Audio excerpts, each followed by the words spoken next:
Hello check hello sound वाला भैया थोड़ा आवाज दीजिएगा। जी हाँ मेरे दोस्तों, श्री श्री 108 नवयुवक पूजा समिति आप सभी ग्रामवासियों का हार्दिक अभिनंदन करती है और करती रहेगी और करती रहेगी और करती रहेगी। अरे पिकअप मूर्ति लधेते भसान दरभंगा में होते, भसान मधुबनी में होते।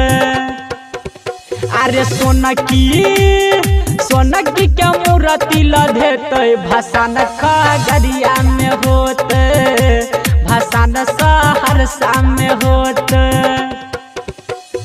जी हाँ मेरे दोस्तों, एक आवश्यक सूचना, जितने भी डांस करने वाले व्यक्ति हैं प्लीज अपने अपने ट्रॉली के पास आकर डांस करें और दूसरे पर गैदरिंग ना फैलाए और आराम से खुशी खुशी मैया का भसान करें। और बोलना है क्या, सरस्वती माता की, सरस्वती माता की, सरस्वती माता की।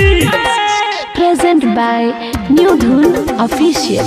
सुन रे अपलेटर तू चल दही जरा नेटर, रहते के करोइला का सुन होते हमारे धमाका। सरस्वती माता की, सरस्वती माता की। सुन रे अपलेटर तू चल दही जरा नेटर, रहते के करोइला का सुन होते हमारे धमाका। पछाही के मूर्ति लधेते भसान दरभंगा में होते, भसान मधुबनी में होते।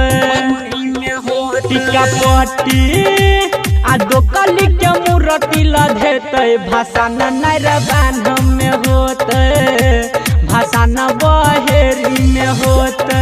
आ बाबू मोटरसाइकिल वाला सेलिब्रेटर है कि कहीं धीरे धीरे गाड़ी को आगे बढ़ाए, आगे भक्तों का बहुत भीड़ है, धक्का मुक्की ना करे और शांति से चले।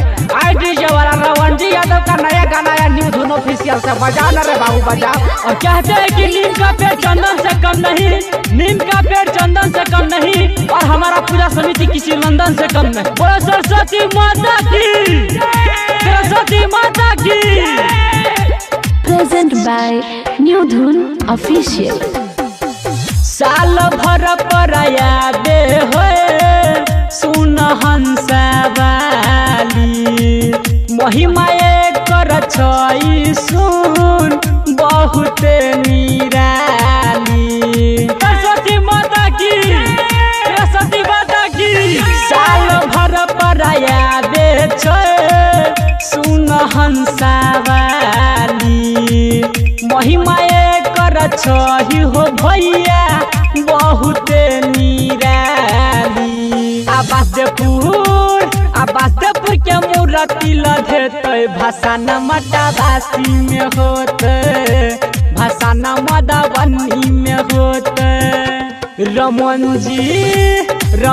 जी के गाना बजते भसान जाके कोठरा में होते, भसान सहरसा में होते।